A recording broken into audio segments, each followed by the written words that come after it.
BA part तृतीय के विद्यार्थियों के लिए आज प्रथम प्रश्न पत्र में मैं कवि हरिवंश राय बच्चन की कविता लेकर आई हूँ। जैसा कि आप जानते हैं, हरिवंश राय बच्चन जो हैं वो उत्तर छायावादी युग के कवि हैं और आप सभी ने उनकी मधुशाला के बारे में पढ़ा होगा और सुनी होगी। बच्चन की आपके पाठ्यक्रम में जो कविताएं संकलित हैं उनमें एक कविता है अग्निपथ, दूसरी है सोन माछरी। आज अपन छोटी सी कविता अग्निपथ के बारे में पढ़ेंगे।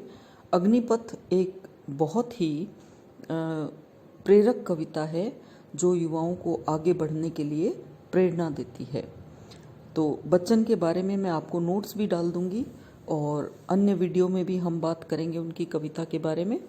अभी अपन उनकी एक छोटी सी कविता जो है छोटी सी कविता अग्निपथ वह पढ़ेंगे।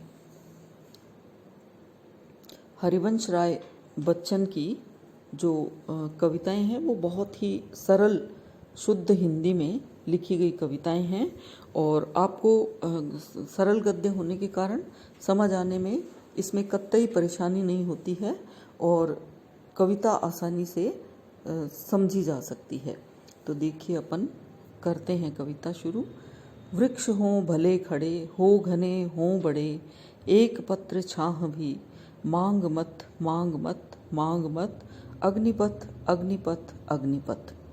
आपने पहले भी सुनी होगी ये प्रेरक कविता। ये कवि हरिवंश राय बच्चन की कविता है और इसके अंदर कविता में उत्साहित करते हुए कवि कहते हैं, व्यक्ति के पौरुष को जगाते हुए कहते हैं, जीवन संघर्ष में आगे बढ़ने का प्रेरक संदेश देते हुए कवि कहते हैं, वृक्ष हों भले खड़े, हों घने हों बड़े। कि अगर तुम जीवन के रास्ते में जा रहे हो, कड़े संघर्षों की धूप है और उस धूप में बड़े बड़े वृक्ष हों, बहुत ही विशालकाय वृक्ष हों चाहे, और उन घनेरे वृक्षों से घनी छाया हो, एक पत्र छाह भी, मांग मत मांग मत मांग मत। उन विशालकाय वृक्षों से एक पत्ते की छाया भी मत मांगो। अभिप्राय है कि अगर आप आराम करने के लिए एक बार बैठ जाते हैं तो मार्ग और ज़्यादा कठिन से कठिनतर होते चला जाता है। यानी जैसे अगर अपन जीवन की बात ना करें और वैसे ही बात करें तो तपती दोपहरी में अगर आप कहीं जा रहे हैं और धूप है, रास्ते में आपको कोई वृक्ष दिखाई देगा और आप अगर कुछ देर के लिए उसके आगे सुस्ताएंगे तो आपको क्या लगेगा, अब धूप में कौन चले, यहीं बैठे रहें, थोड़ी देर छाया होने की प्रतीक्षा करें। तो मन नहीं करता। तो एक बार अगर व्यक्ति आराम करता है तो आराम ही आराम का मन करता है, अगर वो काम करता है तो काम ही काम का मन करता है। तो कवि यहाँ पर अग्निपथ किसको कहते हैं? संघर्षशील जीवन को कहते हैं। रास्ते में आग है, मार्ग अग्नि का है, जलता हुआ मार्ग है, कड़े संघर्षों का मार्ग है और ऐसे अग्निपथ में, अग्नि के मार्ग में चाहे कितने ही बड़े बड़े वृक्ष आए लेकिन एक पत्ते की छाया भी मत मांगो। अभिप्राय है कि चाहे कैसा भी कठिन मार्ग हो, आपको चलते चले जाना है। उस मार्ग में आपको कोई छायादार वृक्ष मिले तो भी उसकी छाया नहीं लेनी है या सुस्ताना नहीं है, कर्म पथ पर आगे बढ़ते रहना है। तू न थकेगा कभी, तू न रुकेगा कभी, तू न मुड़ेगा कभी, कर शपथ कर शपथ कर शपथ, अग्निपथ अग्निपथ अग्निपथ। कवि हरिवंश राय बच्चन कहते हैं कि इस अग्निपथ में आग जैसा जो सुलगता हुआ रास्ता है, जीवन का जो कठोर जलता हुआ मार्ग है, उसमें तू ना कभी थकेगा, ना कभी रुकेगा, ना मुड़ करके देखेगा। इस बात की शपथ कर। कवि दृढ़ कर देना चाहते हैं, कूट कूट कर ये भाव युवाओं के मन में भर देना चाहते हैं कि जीवन रूपी अग्निपथ पर बढ़ने के लिए, संघर्ष के मार्ग में चलने के लिए आगे ही कदम रखो, ना कभी थको, ना रुको और ना मुड़ करके पीछे सुखों के आसान पथ को देखो। ये शपथ करने के लिए कवि कहते हैं कि तुम्हें शपथ करनी होगी कि तू कभी भी अपने मार्ग से विचलित नहीं होगा। अभिप्राय है कि जीवन जो है उसमें कभी भी हार नहीं माननी चाहिए। यह महान दृश्य है, चल रहा मनुष्य है, अश्रु स्वेद रक्त से लथपथ लथपथ लथपथ, अग्निपथ अग्निपथ अग्निपथ। कवि बच्चन जो है आगे इसी कड़ी में अंत में कहते हैं कि ये दृश्य कितना महान है। जिस अग्निपथ पर मनुष्य चले जा रहा है, संघर्षों के रास्ते पर मनुष्य चल रहा है, वहाँ वो दृश्य देखना बड़ा महान है। कैसे? वहाँ मनुष्य के आंसू भी हैं, स्वेद यानी पसीना और रक्त भी है।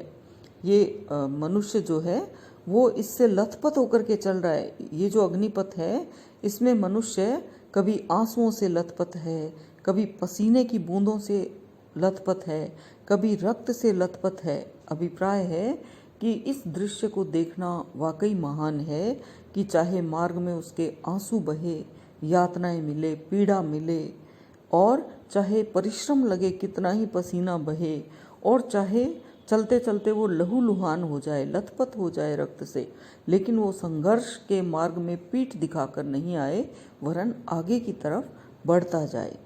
तो इस प्रकार कवि बच्चन जो है वो मनुष्य को अग्निपथ पर चलने की प्रेरणा देते हैं। यह एक संदेश परक रचना है और इसमें मनुष्य को आगे ही आगे बढ़ने की प्रेरणा कवि देते हैं। आपने बच्चन की बहुत सारी कविताएं पढ़ी होंगी जिसमें कवि बच्चन जो है वो प्रेरणा देते हैं कि युवाओं को किस प्रकार आगे बढ़ना चाहिए, लोगों को किस प्रकार निराशा को त्याग करके आगे बढ़ना चाहिए। तो यह कविता उसी प्रेरक कविता की श्रेणी में आती है। तो फिलहाल तो बच्चों, कोरोना का पथ भी हमारे लिए अग्निपथ के समान है और हमें रुकना नहीं है, थकना नहीं है, पीछे मुड़ के नहीं देखना है। हमें इस कविता से क्या शिक्षा मिलती है आप बच्चों को कि आपको आगे बढ़ना है। ऐसा नहीं कि अगर कॉलेज में नहीं आ पा रहे हो, पढ़ाई नहीं हो रही है, तो आप हाथ पर हाथ धर के बैठ जाएं कि कोई बात नहीं, कॉलेज तो जाना नहीं है और बैठे हैं, पढ़ना नहीं है, वीडियो नहीं देखने हैं। आप ऐसा नहीं करेंगे। इस कविता को पढ़ने के बाद कम से कम आप में इतनी जागृति तो आनी चाहिए कि आप पढ़ें और इन वीडियोस को जैसे ही आएँ वैसे ही पढ़ करके अपने सिलेबस को इस माध्यम से आगे बढ़ाएं। ऐसा ना सोचना कभी भी कि वीडियो से पढ़ाई नहीं होती है, क्योंकि महाविद्यालय में आप आते हैं तब भी हम यही कविताएं पढ़ाते हैं, यही सिलेबस पढ़ाते हैं, और अब इस माध्यम से भी यही पढ़ा रहे हैं। वहाँ तो फिर भी आप कभी क्लास में आते हैं, कभी नहीं आते हैं, कभी किसी वजह से पढ़ाई खराब हो जाती है, या कभी शोर आता है, कभी कुछ होता है। यहाँ तो आपको समय नहीं है तो भी आप कभी भी वीडियो खोल करके देख सकते हैं। अभी नहीं तो शाम को नहीं तो सुबह, आज नहीं तो कल, कभी भी देख सकते हैं। तो इस तरह से इस कविता के माध्यम से मैं यही कहूँगी आपको कि ऐसा नहीं है कि ये सिलेबस जो होता है ना वो खाली अपने परीक्षा में पास होने के लिए होता है। ऐसा नहीं है बच्चों, ये जीवन के पाठ हैं। आप हर चीज़ से कुछ सीखते हैं। साहित्य तो कम से कम ऐसी चीज़ है कि आप जो कविता पढ़ रहे हैं उसको जीवन में अगर वर्णन करेंगे तो उससे कितना फ़ायदा होगा। तो इस कविता को पढ़ें और इसको पढ़ने के बाद आप समझें कि अभी जो है हमारे सारे युवा शक्ति इस अग्निपथ पर चल रही है, कोरोना की अग्निपथ पर, और इससे हमें आगे बढ़ना है, निकलना है। तो बच्चों, धन्यवाद मुझे सुनने के लिए। पढ़ना, इस वीडियो को लाइक करना, सब्सक्राइब करना और शेयर करना, और अपने साथियों को अवश्य ये लिंक देना अपने महाविद्यालय के YouTube चैनल का, और वो पढ़ें, तुम भी पढ़ो। धन्यवाद।